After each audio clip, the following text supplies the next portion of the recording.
तो ये सुन के शाक नमिता थापर भड़क गई, मिर्ची लगी, और उन्होंने कहा कि भाई ऐसे स्टीरियोटाइप्स बनाना गलत है। तो शाक अनुपम मित्तल ने कहा कि हाँ भाई मैं भी यही कह रहा हूँ कि ये एक परसेप्शन है। तो शाक नमिता थापर ने कहा कि नहीं ये आज की बात नहीं है, हमेशा किसी न किसी शाक ने इन्हें ऐसा फील कराया है। फिर उन्होंने इनसे इनकी कैपेसिटी यूटिलाइजेशन पूछी तो फाउंडर्स को इनका ये सवाल नहीं समझ में आया और वो कंफ्यूज हो गए। और अमन भैया ने कहा कि भाई मुझे ऐसा लगता है कि सारा बिजनेस पापा ही संभाल रहे हैं। दोस्तों शार्क टैंक पे आए 19 साल के आदित्य फतेहपुरी और राघव गोयल अपने स्टार्टअप जिलेनियर के साथ। इनका startup new age fashionable jewellery बनाता है और इनकी मेन यूएसपी है कि इनकी ज्वेलरी रणवीर सिंह और रफ्तार जैसे बड़े बड़े सेलिब्रिटीज पहनते हैं। इनके डिजाइन्स बोल्ड और यूनिक हैं और ये लोग जेन जी और हिप हॉप कल्चर को अच्छी तरीके से समझते हैं। लेकिन कुछ लोग सब्सक्राइब करना जरूरी नहीं समझते, सब्सक्राइब करो भाई।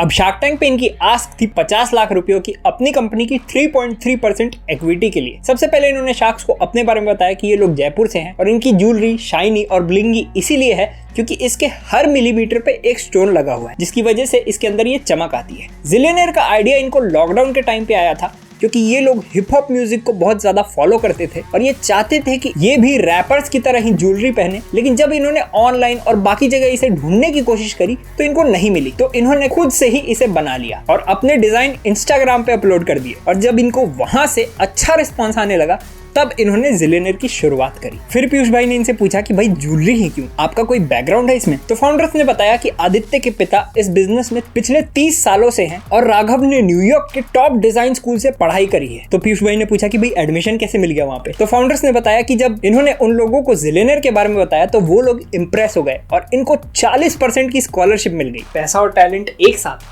सही है भाई। फिर अमन भैया ने इनसे पूछा कि जो आपके फादर का बिजनेस है ज्वेलरी का, तो वो लोग तो अलग तरीके की ज्वेलरी बनाते होंगे ना? तो फाउंडर्स ने कहा कि हाँ वो लोग खाली फीमेल्स के लिए ज्वेलरी बनाते हैं, लेकिन आज के वक्त में इनकी ज्वेलरी भी वही लोग बना के दे रहे हैं। फिर उन्होंने शार्क्स को अपनी ज्वेलरी दिखाई जो शार्क्स को बहुत ज्यादा पसंद आई और पीयूष भाई ने तो इनको एक आईवीआर की ज्वेलरी बनाने को भी बोला। फिर अमन भैया ने इनसे पूछा कि भाई आप जो अपने फादर से ज्वेलरी खरीदते हो तो आप उनको किस हिसाब से पैसा देते हो? तो फाउंडर्स ने बताया कि ये लोग पर पीस के हिसाब से पैसा देते हैं, यानी एक पीस ज्वेलरी को बनाने में जितना भी खर्चा आता है ये लोग उतना पैसा अपने फादर को दे देते हैं। तो अमन भैया ने पूछा अच्छा फिर ये हेडफोन वाली ज्वेलरी बनाने में कितना खर्चा आया? तो फाउंडर्स ने बताया 5,000 रुपए के आसपास। फिर शाक अनुपम मित्तल ने इनसे पूछा कि अच्छा ठीक है आप अभी के लिए ऐसा कर रहे हो, लेकिन आगे जाके जब आप अपनी फैक्ट्री लगाओगे या बाहर से अपनी ज्वेलरी बनवाओगे तब तो खर्चा बढ़ेगा ना?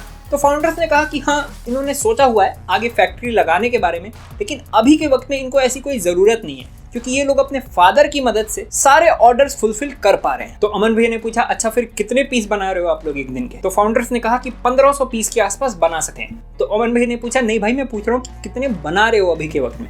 तो फाउंडर्स ने कहा 1200 पीस। फिर उन्होंने इनसे इनकी कैपेसिटी यूटिलाइजेशन पूछी तो फाउंडर्स को इनका ये सवाल नहीं समझ में आया और वो कंफ्यूज हो गए। फिर शाक अनुपम मित्तल ने उन्हें समझाया कि भाई अगर आप अपने फादर की फैक्ट्री में उनकी मदद से महीने के 30,000 पीस बना रहे हो तो उसमें से जिलेनियर के लिए कितनी ज्वेलरी बनती है? तो फाउंडर्स ने कहा कि ये लोग 300 के आसपास बना सकते हैं, लेकिन अभी के वक्त में ये लोग सिर्फ 30 या 40 ज्वेलरी ही बना रहे हैं पर डे। फिर अमन भैया ने पूछा कि अच्छा फिर ये ज्वेलरी बनाने के लिए आपके साथ कितने लोग काम करते हैं? तो फाउंडर्स इनके इस सवाल का जवाब नहीं दे पाए और अमन भैया ने कहा कि भाई मुझे ऐसा लगता है कि सारा बिजनेस पापा ही संभाल रहे हैं। तो फाउंडर्स ने कहा कि नहीं ऐसी बात नहीं है, ये लोग अपनी ज्वेलरी खुद डिजाइन करते हैं, उसे बनवाते हैं और उसे फिर बेचते भी ये लोग खुद ही हैं। इसके बाद पीयूष भाई ने इनसे इनका रेवेन्यू पूछा तो फाउंडर्स ने बताया कि 2021-22 में इन्होंने 72 लाख रुपए की सेल करी थी और 2022-23 में ये अभी तक 1 करोड़ रुपए की सेल कर चुके हैं और 2 करोड़ का टारगेट है। फिर उन्होंने इनसे इनका एवरेज टिकट साइज पूछा, यानी एक बंदा एक बार में कितने की शॉपिंग करता है इनकी वेबसाइट पे? तो फाउंडर्स ने बताया 14,000 रुपए।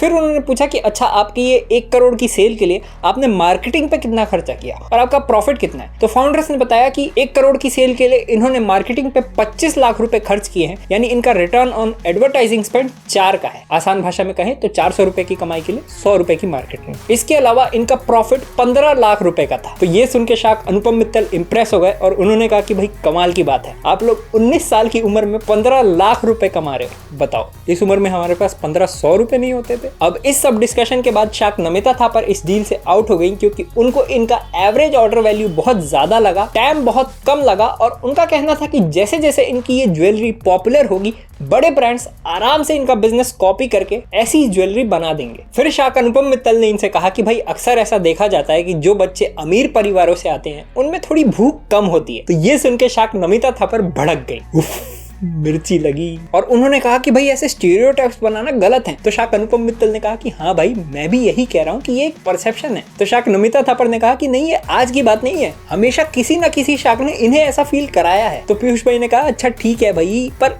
अभी के लिए इनके बिजनेस पे ध्यान दे दें। पर वो नहीं मानी और उन्होंने कहा कि भाई अगर आपको सवाल पूछना है तो आप नॉर्मली पूछिए ना, ये अमीर घर से हैं गरीब घर से हैं ऐसे टैग लगा के मत पूछिए। तो शाक अनुपम मित्तल ने कहा कि भाई मेरा सवाल मेरी मर्जी, जैसे मन में आए वैसे पूछूंगा। ओ भाई मजा आ गया। फिर शाक अनुपम मित्तल ने दोबारा से फाउंडर से ये सवाल पूछा कि भाई आप में भूख है, आज से 3 साल बाद आप अपने बिजनेस का क्या स्केल देखते हो। तो फाउंडर्स ने कहा कि आज से 3 साल बाद ये महीने के 2 करोड़ रुपए की सेल कर रहे होंगे और ये इंडिया के अलावा दुबई में, यूएस में, ऑस्ट्रेलिया में भी अपनी ये ज्वेलरी बेचेंगे। तो पीयूष भाई ने कहा कि ठीक है भाई आपकी विजन है 3 साल बाद साल का 24 करोड़ रुपए की सेल करने की, लेकिन जैसे जैसे ये कल्चर पॉपुलर होगा बाकी ब्रांड्स भी सेम टू सेम ज्वेलरी बना देंगे, तब आप क्या करोगे। तो ये सवाल सुन के फाउंडर्स थोड़ा नर्वस हो गए और काफी सोचने के बाद उन्होंने बोला कि ये लोग जो बेच रहे हैं ये उसे जीते हैं, जो इनको हिप हॉप की समझ है, जो इनको इस कल्चर की समझ है, ये और किसी के पास नहीं होगी। प्लस ये लोग अपने कस्टमर की साइकी भी अच्छी तरीके से समझते हैं। फिर अमन भैया ने इनसे कहा कि भाई आपकी ब्रांड वाइब सॉलिड है, प्रोडक्शन भी सॉर्टेड है,